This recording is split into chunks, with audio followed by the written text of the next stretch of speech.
Alright guys, स्वागत है आपका इस वीडियो में। तो फाइनली यहाँ पे जुजुत्सु काइसेन के सीजन 2 का सेकंड एपिसोड आ चुका है। और यार तुम लोग वीडियोस पूरी नहीं देखते मेरे ख्याल से। इतने सारे लोग मेरे से पूछ रहे हैं कि भाई सुकुना कहाँ गया, यूजी कहाँ गया और ये क्या हो रहा है, क्या चल क्या रहा है। ये मैंने एपिसोड की शुरुआत में तुम्हें बोल दिया था कि ये ना मतलब पहले की स्टोरी में दिखाई जा रही है 2006 की, जब गेटो और गोजो वगैरह सब अपने सेकंड ईयर में थे। ठीक है, सेकंड ईयर बैच का पहले का सीन दिखाया जा रहा है। कुछ समय की बात है, तकरीबन 4 5 या 6 एपिसोड की बात है। उसके बाद हमारा जो यूजी और सुकुना की जो स्टोरी वगैरह चल रही थी वो कंटिन्यू हो गई। यार थोड़ा चैन से, थोड़ा सबर करो यार, मिलेगा यार तुम्हें। दिक्कत वाली बात है, बैक स्टोरी तो क्लियर करना दो, है कि नहीं। तो इसलिए वीडियो पूरी देख लेगा एटलीस्ट। तो चलिए फिर वीडियो शुरू कर लेते हैं और बाकी बातें वीडियो के एंड में कर लेंगे। एपिसोड की शुरुआत में यहाँ पे हमें गेटो का सीन दिखाया जाता है और बेसिकली यहाँ पे रिको और कुरोई दोनों के दोनों रेस्ट कर रहे होते हैं। तो जैसे कि आप समझ पा रहे होंगे कि रिको ये वो वेसल है जो कि इस पूरे मिशन के लिए काफी ज्यादा रिस्पॉन्सिबल है, या फिर मैं बहुत ज्यादा इंपॉर्टेंट है और टेंगन को उसकी जरूरत है। यहाँ पे गेटो ने अपने कर्ज से क्यों एक मेंबर को पकड़ रखा होता है। तो बेसिकली क्यों यहाँ पे एक ऑर्गेनाइजेशन होती है जिसके दो बंदों से हमें पिछले एपिसोड में सामना हुआ था। ये लोग यहाँ पे रिका को मारने के लिए आए थे और इनमें से एक को यहाँ पे गेटो ने पकड़ रखा होता है। ये बंदा यहाँ माफी वगैरह मांग रहा होता है और कहता है कि मैं ये कर्ज यूजर वाली हरकतें छोड़ दूंगा और गाँव में जाकर खेती बाड़ी करूंगा, प्लीज मेरे को छोड़ दो। और यहाँ पे गेटो का कर्ज भाई उससे चुम्मी लेने की कोशिश कर रहा होता है। ये बंदा ये कहता है कि तुम लोग अभी बेर से नहीं मिले, जब तुम बेर से मिलोगे तब तुम्हें समझ आएगा कि तुम किससे पंगा ले रहे हो। तो गेटो यहाँ पे फोटो दिखाते हैं कि गोजो ने यहाँ पे बेर की पहले से बात लगा दी होती है और वो कहते हैं किसी बात तो नहीं कर रहे तुम। तो इसे देखते रहो, इस बंदे की भी बात लग चुकी होती है। ठीक है, तो क्यों ऑर्गेनाइजेशन का सबसे जो टॉप का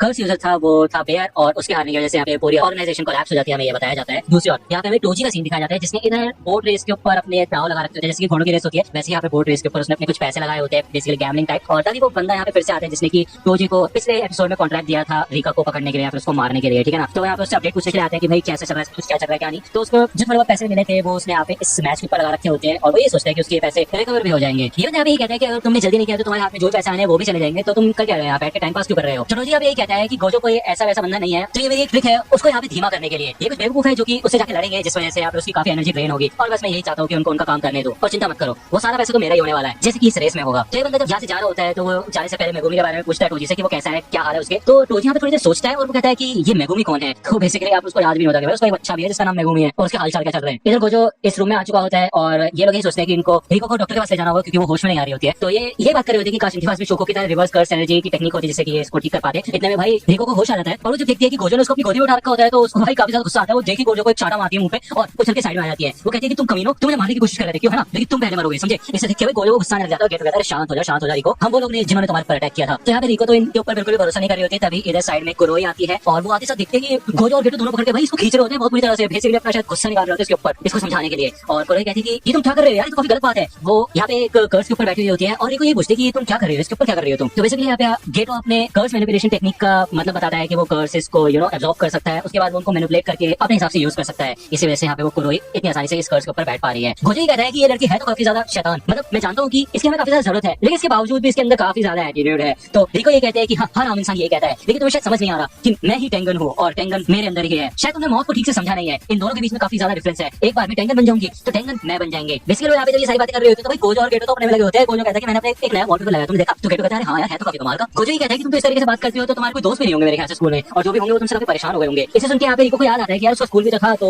वो स्कूल जाना चाहती होती है। भाई ये लोग चाहते नहीं है ऐसा, लेकिन इनको ऑर्डर मिला होता है कि रिको की हर डिमांड को ये लोग पूरा करें, क्योंकि एक बार वो टेंगन बन जाएगी तो उसके बाद उसके ऊपर काफी ज्यादा रिस्पॉन्सिबिलिटीज आ जाएंगी, जिसके बाद वो ना ही अपने किसी फैमिली मेंबर से मिल पाएगी और ना ही किसी दोस्त से। तो आखिरी तौर पे वो अपने दोस्तों से मिलने के लिए यहाँ पे आ सकती है। तो ये लोग यहाँ पे उसको स्कूल में लेके आ चुके होते हैं। ठीक है, कुरोई यहाँ पे बताती है कि उसकी कोई फैमिली नहीं है, एक एक्सीडेंट में उसके फैमिली की डेथ हो गई थी, मतलब उसके मॉम डैड की। उसके बाद से कुरोई उसका ध्यान रख रही है। तो गेटो कहता है इसका मतलब तुम ही उसकी फैमिली हो, क्यों है ना। लेकिन चिंता वाली कोई बात नहीं है, गेटो ने कुछ कर्स स्पिरिट्स को रिको के साथ रखा होता है उसके ऊपर नजर रखने के लिए, उसका ध्यान रखने के लिए। वो जो ये कहता है कि काश मैं भी मे की तरह अपनी सेंसेस को इन कर्सेस के अंदर डाल पाता, जिस वजह से मैं उस समय देख भी पाता कि वहाँ पे चल क्या रहा है, लेकिन अफसोस मैं ऐसा नहीं कर सकता। लेकिन चिंता वाली बात नहीं है, अगर कुछ भी गलत होगा तो वो लोग मुझे बता देंगे। तो गोजो हमें जल्द से जल्द रिको के पास जाना होगा क्योंकि मेरे 2 कर्सेस एक्सरसाइज हो चुके हैं। दूसरा यहाँ पे हमें टोजी का सीन दिखाया जाता है जो कि भाई यहाँ फुल मजे काट रहा होता है और वो यहाँ पे कुछ खा पी रहा होता है, साथ साथ वो टीवी पे ये रेस भी देख रहा होता है। दूसरी ओर ये बंदा दिखता है कि एक अंडरकवर वेबसाइट के ऊपर रिको के खिलाफ एक कॉन्ट्रैक्ट चल रहा होता है कि जो भी उसको मारेगा तो उसको एक स्पेशल प्राइज मिलेगा। ठीक है, और इस आइडिया के पीछे टोजी का ही हाथ होता है क्योंकि वो ये चाहता है कि ये सबके सब लोग रिको के ऊपर अटैक करे और उसको बचाते बचाते गोजो काफी ज्यादा थक जाए और एंड में आके टोजी इधर गोजो को आके हरा देगा। उसका बेसिकली यही प्लान है और उसको इस बात पे पूरा भरोसा है कि इनमें से कोई भी कर्स यूजर गोजो को हरा नहीं पाएगा। दूसरा यहाँ पे स्कूल का सीन दिखाया जाता है और ये लोग अलग अलग हो चुके होते हैं रिको को ढूंढने के लिए, और रिको ने इनको साफ मना किया होता है कि ये लोग इनके साथ नहीं आएंगे क्योंकि ये एम्बैरेस फील नहीं करना चाहती इसी वजह से। तो गोजो इस बात पर गुस्सा करता है, वो कहता है कि अगर उसके साथ रहते तो उसको आसानी से प्रोटेक्ट कर पाते, कितनी बिगड़ी बच्ची है वो। टोजी यहाँ पे फोन पे बात करते रहते उस बंदे से यही बात करता है कि चिंता मत करो, उस ऑफर के बारे में तुम टेंशन मत हो क्योंकि वो सारे के सारे बेवकूफ बस हमारा काम आसान करेंगे, हमारे फ्री में काम करेंगे वो, और गोजो को बुरी तरह से थका के रख देंगे। और साथ ही साथ एक टाइम लिमिट भी चल रही है, 2 दिन का टाइम है और कम टाइम होने की वजह से सारे के सारे कर्स यूजर पागलों की तरह स्टार वेसल के पीछे पड़े हुए हैं। तो स्टार वेसल और कोई नहीं बल्कि रिको है, ठीक है ना। आई होप आप ये चीज समझ पा रहे होंगे। यहाँ पे गेटो यही सोचता है कि जरूर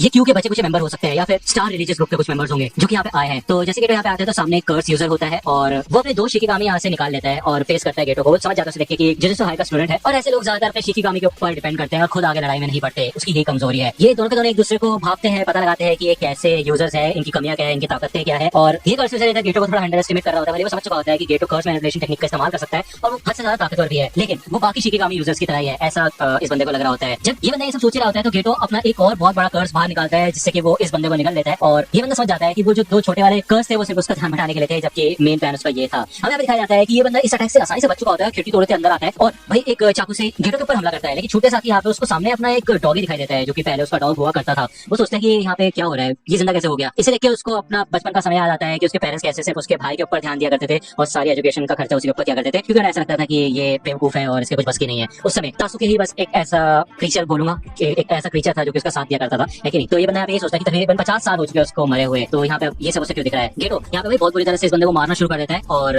इस बंदे की वाट लग जाती है। ये सोचता है कि इसकी भाई जिंदगी इसकी आंखों के सामने से जा रही है, क्योंकि इसका मरने का समय आ चुका है। गेटो यहाँ पे इससे पूछता है कि क्या तुम क्यू के साथ हो या फिर स्टार रिलीजियस ग्रुप के साथ हो। गोजो इधर चैपल में जाता है, क्रोई ने उसको बताया होता है कि वो चैपल में हो सकती है। जब वो यहाँ पे दरवाजा खोल के एकदम से अंदर आता है और रिको का नाम चिल्लाता है, तो ये सारी लड़कियां भाई उसको देख रही होती है। रिको यहाँ पे काफी शर्मिंदा फील करती है कि ये यहाँ पे क्यों आ गया, उसने जबकि मना किया था। और इन सब लड़कियों को लगता है कि उसका बॉयफ्रेंड है, तो रिको कहती है नहीं वो बस मेरा कजन है, चिंता मत करो। तो यहाँ पे सारी लड़कियां गोजो को देख के फ्लैट हो चुकी होती है और वो कहती है कि क्या तुम अपना चश्मा प्लीज उतारोगे। तो भाई गोजो भी पूरा भाई फॉर्म में आ चुका होता है, वो अपना चश्मा वगैरह उतार के भाई पोज वगैरह देने लग जाते हैं लड़कियों के सामने। तभी इन लोगों की टीचर आती है और इनको शांत कर देती है। वो कहती है कि फिर चाहे तुम कोई भी हो, लेकिन पेरेंट्स भी यहाँ पे ऐसे एकदम से नहीं आ सकते, ये काफी गलत है। थोड़ी देर बाद वो एक स्लिप में अपना नंबर लिखती है और भाई गोजो को देती है और कहती है प्लीज मेरे को कॉल करना। ये सब आपस में झगड़ने बैठने लग जाते हैं और पीछे से गोजो इधर रिको को उठाता है, इधर से निकल जाता है। वो कहता है कि कर्स यूजर ने यहाँ पे अटैक किया, तो हमें यहाँ से जल्द से जल्द निकलना होगा। हमें कहा जाता है कि यहाँ पे कर्स यूजर गोजो के ऊपर नजर रख रहा होता है और दूर से इनको देख रहा होता है। वो कहता है कि भाई फ्री के 30 मिलियन है यार, इसको मारना क्या बच्चों का खेल है, चिंता वाली कोई बात नहीं है। पीछे से तभी कुरोई आती है और कहती है क्या तुम स्टार रिलीजियस ग्रुप के साथ हो, क्योंकि क्यू के बंदे इतने घटिया आउटफिट पे तो नहीं घूमते। यहाँ पे कुरोई छूटते साथ ही इस बंदे के ऊपर अटैक कर देती है और उसको भाई नीचे भी गिरा देती है अपने टेक्निक से। तभी साइड में से गेटो आ जाता है जो कि अपने कर्स हैंड से उसको पकड़ लेता है और वो ये पूछता है कि रिको किधर है। तो कुरोई बताती है कि वो गोजो के साथ है और यहाँ से निकल चुकी है। ये बंदा यहाँ पे ये कहता है कि अच्छा इसका मतलब ये है कि सच में उसके ऊपर 30 मिलियन का इनाम है, तो कुछ चिंता वाली बात नहीं है। और इसके बाद ये यहाँ से गायब हो जाता है। यार कुरोई कहती है क्या ये शिकिगामी था क्या, तो गेटो कहता है कि नहीं ये कोई शिकिगामी नहीं था। तो यहाँ पे वो गोजो को अटैक करता है और गोजो को भी चारों तरफ से इस बंदे ने घेर लिया होता है, फिर मेरे को इसके क्लोन्स ने यहाँ पे उसे घेर लिया होता है। यहाँ पे गेटो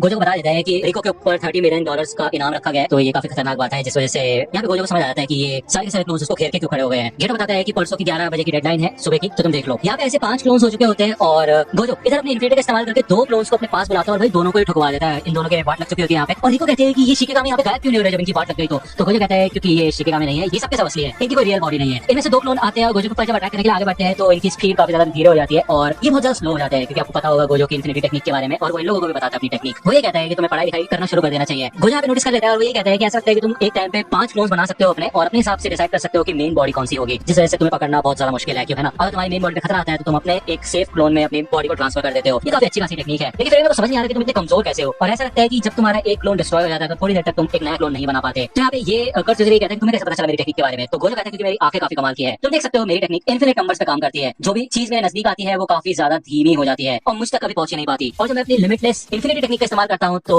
नेगेटिव नेचुरल नंबर का इस्तेमाल करके मैं एक सिंगल इमेजिनरी एप्पल बना सकता हूँ, जिससे कि कोई भी उस स्पेस के अंदर खींचा चला आएगा, लेकिन ज्यादा बड़ा रिएक्शन नहीं बना सकता अपने आसपास। इसके अलावा मेरे को वेक्टर का भी ध्यान रखना पड़ता है और इस वजह से इस पूरी कर्स एनर्जी को संभालना सच में काफी सरदर्द बन जाता है, काफी थका देने वाला काम है। लेकिन मैं तुम्हें बता दिया कि मेरी टेक्निक कैसे काम करती है। यहाँ पे रिको को कहता है अपना सर संभालना, वो अपना हाथ आगे करता है और ये कांच पूरा का पूरा तोड़ देता है। उसने यहाँ पे इस कर्स यूजर की रियल बॉडी ढूंढ ली होती है और वो अपनी नेक्स्ट टेक्निक के बारे में बताता है, जो कि है रिवर्स कर्स टेक्निक। रेड वो यहाँ पे अपनी इस टेक्निक को एक्टिवेट करता है, लेकिन ये एक्टिवेट पूरी तरह से काम नहीं कर पाती। इससे इस बंदे को कोई फर्क नहीं पड़ा होता, जिसके बाद वो कहता है कि मैं हार गया और गोजो भाई उसको अपने मुक्के से यहाँ पे बेहोश कर देता है, उसकी वाट लगा देता है, ठीक है ना। तभी यहाँ पे रिको को एक मैसेज आता है और हमें दिखाया जाता है कि कुरोई को इधर किडनैप कर लिया गया है और वो ये फोटो इधर गोजो को दिखाती है। तो ये एपिसोड यहीं पे खत्म होता है। नेक्स्ट एपिसोड आएगा नेक्स्ट थर्सडे को, थर्सडे की रात तक आ जाएगा, ठीक है ना। और थोड़ा वेट करो यार, हमें यूजी की भी स्टोरी दिखाई जाएगी आगे चल के, ठीक है। ये थोड़ा बैक स्टोरी हमें दिखाई जाएगी 5 एपिसोड तक, उसके बाद शायद हमें यूजी इटोरी की पूरी स्टोरी आगे की कंटिन्यू दिखाई जाएगी, ठीक है ना। तो बहुत ज्यादा दिखाई जाएगी बोल दिया एनीवे। तो अभी के लिए इतना ही, और मैं सोच रहा हूँ एक न्यू एनिमे शुरू करने की, जो कि है ज़ोम 100, उसकी वीडियो कल आ जाएगी। और मुझे पता है यार आई गॉट चीट स्किल का 13th एपिसोड भी है, बट उसको कवर करने का टाइम नहीं मिल पा रहा मुझे माफ कर दो। साथ ही साथ क्लासरूम ऑफ द रेड भी बथेरी एनिमे भरी पड़ी है, पता नहीं कितनी मैंने पेंडिंग छोड़ दी है, आई एम सॉरी। उसको भी धीरे धीरे हम ट्रैक पे लाने की कोशिश करेंगे। मैं तो आपसे वीडियो में तब तक के लिए गुड बाय। तो दोस्तों आज की वीडियो के लिए सिर्फ इतना ही। आई होप कि आपको ये वीडियो पसंद आई होगी। अगर आपको ये वीडियो पसंद आई हो तो प्लीज लाइक कीजिए, अपने दोस्तों के साथ शेयर कीजिए और मेरे चैनल को सब्सक्राइब करना मत भूलेगा। और अगर आप मुझे कांटेक्ट करना चाहते हैं तो आप मुझे इंस्टाग्राम पे कांटेक्ट कर सकते हैं, मेरे पेज की लिंक आपको डिस्क्रिप्शन में मिल जाएगी। मिलता हूं आपसे अगले वीडियो में, तब तक के लिए गुड बाय।